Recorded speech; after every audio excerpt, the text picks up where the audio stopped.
So welcome everybody. Thank you for joining us tonight. My name is Melanie Langell. I'm the president and CEO of the New Brunswick Lung Association, and so glad to have you here today and have you participating in our pilot program with small air quality sensors. Bonjour, je m'appelle Melanie Langell. Je suis la présidente et directrice générale de l'Association pulmonaire. Je vous souhaite le bienvenue et je vous remercie de nous avoir rejoints ce soir. Notre réunion ce soir déroulera en anglais, mais les matériaux sont disponibles en français ainsi que l'anglais. La présentation sera partagée avec les participants après la réunion. Before I start, I'd like to begin by recognizing that the land from which I'm joining you tonight is the traditional unceded territory of the Wolastoqey, whose ancestors, along with the Mi'kmaq and Passamaquoddy nations, signed peace and friendship treaties with the British Crown in the 1700s. And with that, I am going to pass it over to Elise, who is the project manager for this work, and she's going to give an overview of our project. Perfect, thanks, Melanie. So I'm Elise Wilton, and I have been the primary contact with most of the volunteers and hosts up to this point. And so this is just what we're going to discuss over the course of this evening's webinar. We're going to hear from Lucy from Environment and Climate Change Canada, who we are part of this project for them, and she's going to talk about who Environment and Climate Change Canada is and why this project is happening, about the AQHI, the role that it has, the benefit that it has for Canadians, and how PM2.5 relates to that. She's going to talk about this project, the New Brunswick pilot project that this is. And then I'm going to come back and talk about why the Lung Association is involved in this project, the role of you, our volunteer hosts, the support that we have to give to you, and just to make sure that you know what ways and what reasons and just any opportunities you have to reach out to us. I'm just going to touch on the areas that we're still looking for locations for these air quality monitors. And then we are going to have a time for questions afterwards. And of course, our contact information will be available for further questions afterwards as well. So Lucy, you can go right ahead. Great, thank you. Everybody can hear me okay? Yes? Great. So my name is Lucy Chisholm. I'm a health and air quality meteorologist with Environment and Climate Change Canada. And the Meteorological Service of Canada is the branch of ECCC that produces weather forecasts.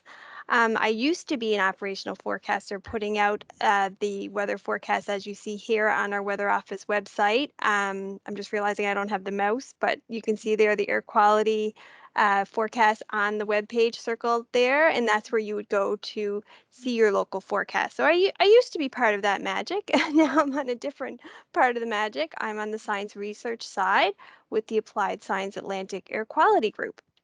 So our research is aimed at supporting and improving the operational forecast for the centers for the AQHI. So here that's the Atlantic Storm Prediction Center, or ASPC we call it. You may hear me speak up throughout this presentation, in Dartmouth, Nova Scotia. So that's responsible for the Maritimes region, so of course including New Brunswick. Next slide, please. So what is the AQHI? So the Air Quality Health Index, or AQHI, is actually the first of its kind. It's nationally consistent, and it was developed and implemented in partnership between air quality and health departments across all provinces and territories, of course keeping in mind some regional flexibilities. The scale is intended to be a self-calibration tool for both the general population and for at-risk populations, so those being children, the elderly, people with pre-existing respiratory or cardiovascular diseases, and all so that they can adjust their daily behavior as needed depending on the current observations or forecasted values of the AQHI. So basically to help you make decisions to protect your health by, for example, limiting short-term exposure to air pollution and adjusting your activity levels during increased levels of air pollution. Sorry, next slide. Thank you. The AQHI communicates 4 primary things. So first, it gives a measure of the air quality in relation to your health on a scale from 1 to 10. So the higher the number, the greater the health risk associated with the air quality. So when the amount of air pollution is very high, the number will be reported as 10 plus. So 1 to 10 or 10 plus being very high. And then, of course, the second being the category, describing the level of health risk associated with the index reading. So low, moderate, high, or very high health risk. Then there's an associated health message for each of those categories for both the general population and the at-risk population. So I know you can't really see there in the slide, but it's giving some examples. I know it's a lot of text is what I mean. You might be able to read some of it, but the slides will be shared. You'll be able to see it after. And then it gives forecasted values of maximum AQHI for the different part periods. So for the today period, the tonight period, the tomorrow period. Next slide, please. So the AQHI formula, don't be scared by that scary formula thrown up on my screen here. But basically, there's 3 pollutants wrapped into this equation, but there's just that one number, that one indice that people need to know. And just for what it's made up of, it's a weighted sum of local nitrogen dioxide, ozone, and particulate matter, PM2.5. I believe Elise is going to speak to the sizing of that a little later. And in the formulation, the 3-hour rolling average is what's posted as observations and what we're forecasting. And this formula, which was developed, was based on mortality data for 10 cities. And to date, this has reflected the best available science in communities. But of course, with continuing research, especially with morbidity data, that helps to inform this AQHI formula that's evolving all the time. Next slide, thank you. So to zone in on one of those 3 constituents of the AQHI, PM2.5, one big source of PM2.5 are forest fires. So for you here in New Brunswick, one recent example you could think of that would be the Miramichi forest fire you may recall back in May 2018. So these are just some pictures showing, an extent of the smoke plumes that came from there. Approximately 23.7 hectares were burned. Next, please.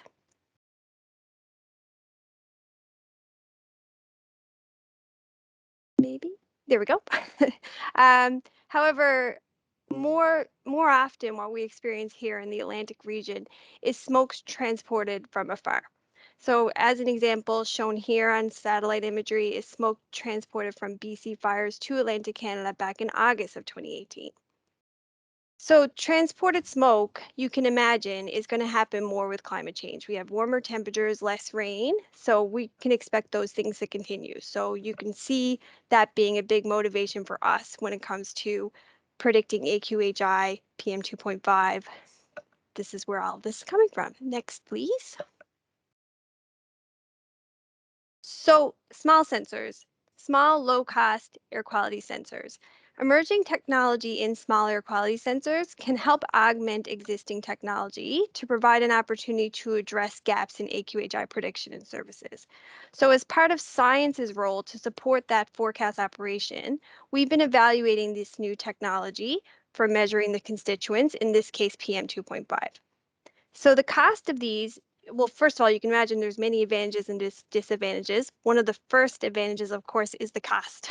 They are much less expensive than regulatory grade equipment as given by NAPS, the National Air Pollution Surveillance Program.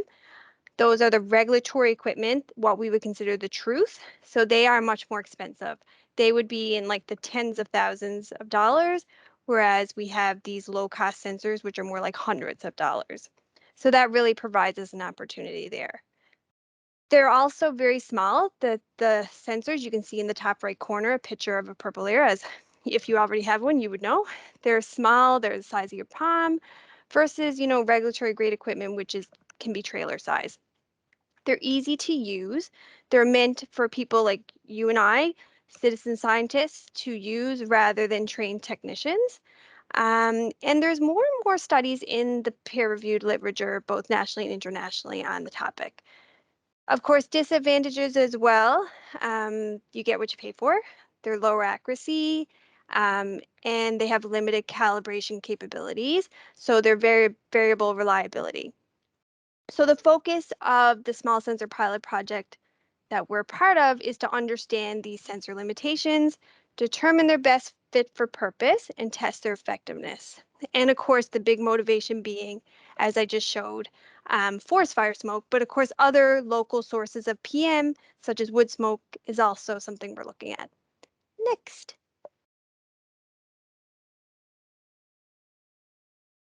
There we go.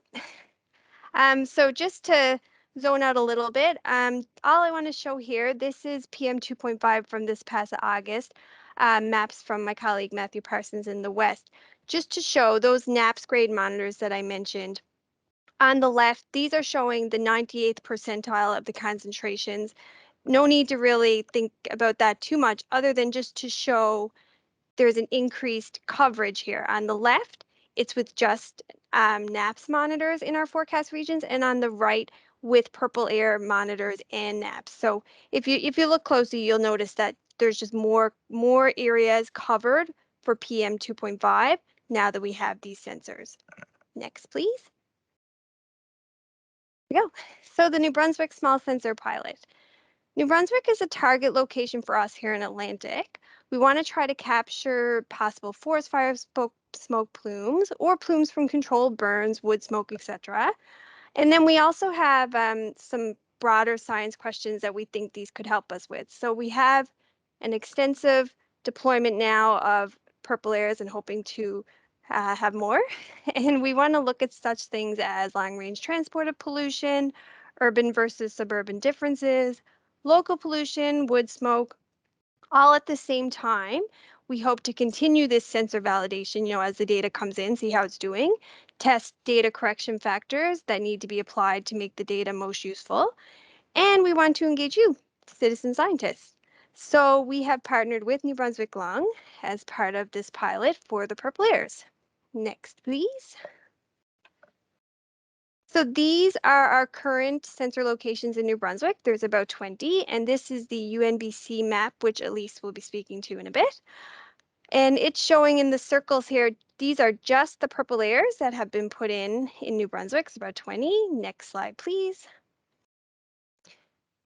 And these are what we would traditionally have with diamond shapes. That would be just from those NAPS grade regulatory monitors. And the next slide would be the combination of both. So we have, I know it's kind of hard to see, but in the diamond shapes, the NAPS grade monitors, and then the circles, the purple airs. Next, please. So this past summer 2021, there were quite a few fires. This here is actually output from a forecast model, our forecast model Firework, which predicts PM 2.5 resulting from wildfire smoke alone. And this is for the period from May 24th to August 11, 2021. And really just wanted to show here that, you can see there was lots of fires. And in particular, you'll see, Elise, you could probably use your mouse, although it's staring us right in the face, the big cluster fires along the Ontario-Manitoba border. So there's quite a lot of fires that produce smoke there. Next, please. And we saw some of the smoke. So this here is a plot showing all of the current purple airs in New Brunswick on a time series. So on the x-axis showing from May to September 2021. These are 12-hour average data of PM 2.5 on your y-axis. And you can see that we had a few peaks of a lot of the sensors at one time. August 5th, you can see it was just a few, and that's because it was mainly a northern New Brunswick event. But the 20th and 27th were pretty much right across the province. So they were the noteworthy events that we've been now diving into to learn from. Next, please.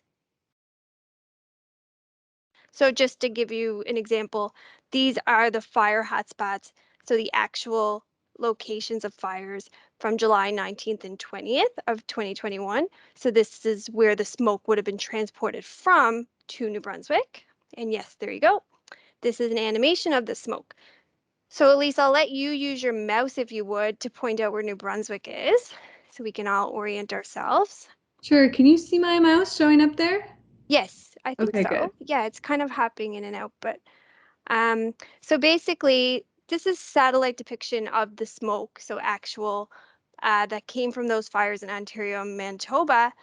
And I swear, I wish I did have my mouse now, but so you'll see the smoke from the northwest. But just so you can get an idea, there's obviously many different types of cloud on the satellite, not just smoke here. So there's actually a forecast system moving through a trough of low pressure at the same time. So a lot of the cloud you're seeing is mid-level cloud. To the north, though, you'll see there's clear skies. And then to the south, you'll see to our southwest and to our west, and underneath a lot of that cloud band is hazy, milky skies, and that's the smoke that would have been transported into New Brunswick. So satellite is very important, of course, for forecasters to see where the plumes are. Next, when you're ready, if you're not mesmerized by the satellite. So for example, this is a tweet that was sent by the ASPC on July 20th. So you'll see they have the satellite shot. They put out a special air quality statement for New Brunswick, and they showed on the satellite where the smoke is, but then they also showed the purple airs, which they used to ground truth where the smoke was hitting the ground. So when you combine these two things, you get an idea of where it's affecting surface. Next, please. So, so this is where you all come in. We're really looking to engage citizen scientists like you, both our existing ones that we have now and then some new ones. We're asking you to share your observations and thoughts on the data measured by the sensors. So you might know more than you even realize. Just your local knowledge can help provide context for us. You can also provide value-added information during an air quality event. So for example, you observe a peak on your sensor at the same time you smelled smoke, or it was hazy outside. So that's all important information. And we want to assess the overall citizen science experience with these sensors. So the New Brunswick Lung Association is going to collate that information for us. Yeah. Thanks, Lucy. Thank you. So I'll take it over from here, getting into the specifics of kind of that last bit that Lucy was talking about. So we have a few ways that we're going to collect this information from you. It's not on you to kind of reach out to us, but we have an initial survey that most people certainly should have received already, kind of at the same time that they received their monitor, a link to a survey just kind of the baseline environment that your monitor will be in. And then we're going to send multiple surveys throughout the wildfire season this year. That's new from last year. If you were part of our project last year, we did not have any active surveys during the wildfire season, but this is an additional way that we want to gather information of what you personally are observing in your environment, while we know that there is a smoke event happening in the province. So those will go out a few times during the wildfire season this year. Now we also invite you to take pictures if you can visually detect smoke events.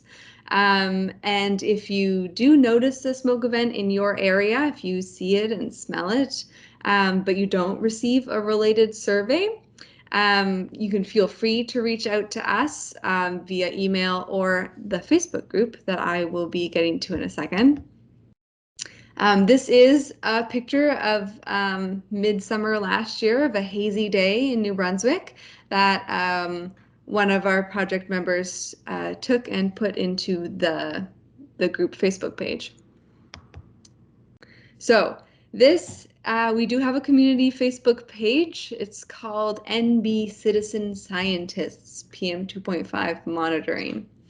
And now we invite anybody there to post questions about the project, about the data, about wildfires that are happening, or perhaps you can post about observations, post a photo of a hazy day in your region, or that you could smell smoke in your area. We definitely had some posts like that last summer about being able to smell or see smoke clearly a few days. And we do invite you, if you're posting on social media outside of this group, we want to engage the whole group, like be able to see all of this information.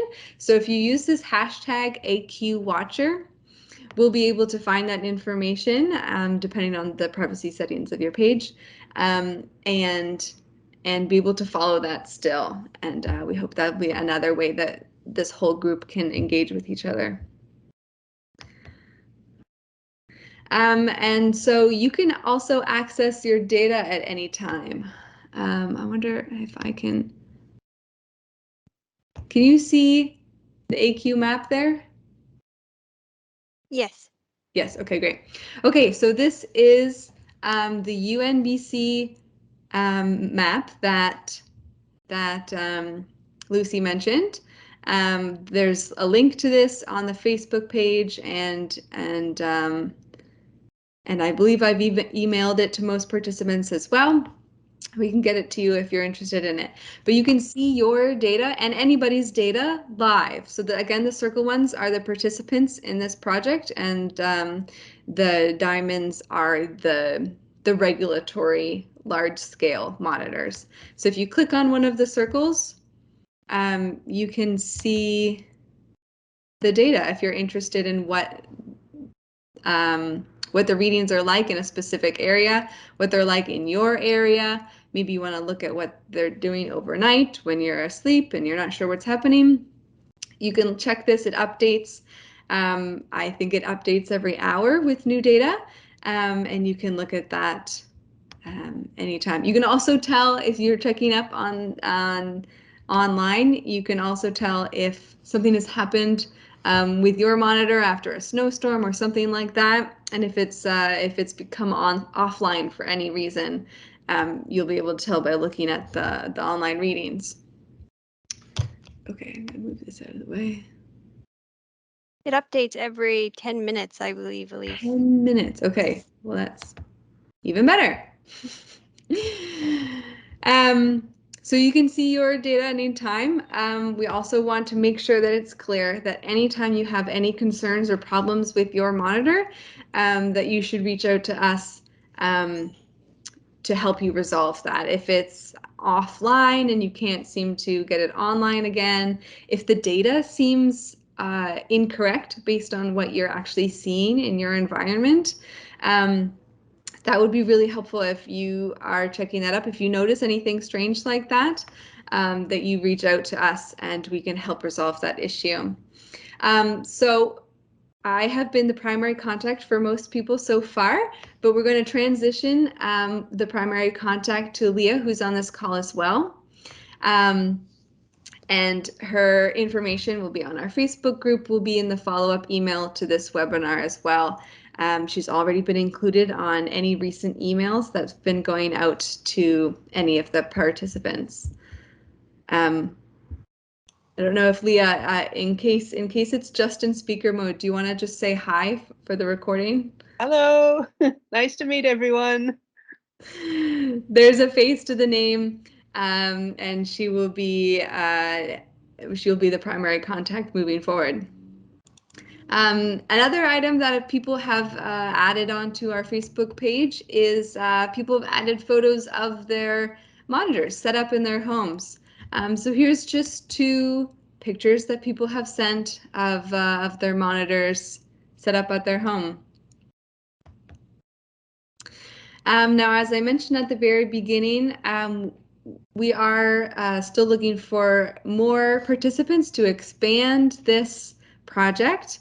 And Leah is reaching out to several people, but just in case you might know somebody in these regions to help us expand the network who might be interested in this sort of thing, the areas that we're looking for are kind of to fill in the gaps that you can kind of visually see on this map. So it's about central New Brunswick, maybe Boys Town, Doketown, Minto Chipman area. north of Fredericton, and then also more up in this northwestern New Brunswick area. There are a few monitors that aren't on this map that have been reached out to in the last couple of months that haven't become activated yet, to help us also have a more robust and full map network of monitors. But we are optimistic to have to increase this network as well. And now, just to clarify why the Lung Association is a part of this project and our interest in PM2.5 in particular. So it comes down to poor air quality and its relationship to lung health. PM2.5, which is what these air quality monitors are reading, all of the air quality monitors that are part of this project, they're reading PM2.5. It is one of the strongest connectors between poor air quality and lung health. So the health effects of PM2.5, I guess first, the size of these particles is why it gets its name, PM2.5. They're particulate matter that have a width of 2.5 microns or less. And so they're much tinier than a human hair. You could fit 20 PM2.5 particles across the width of a human hair.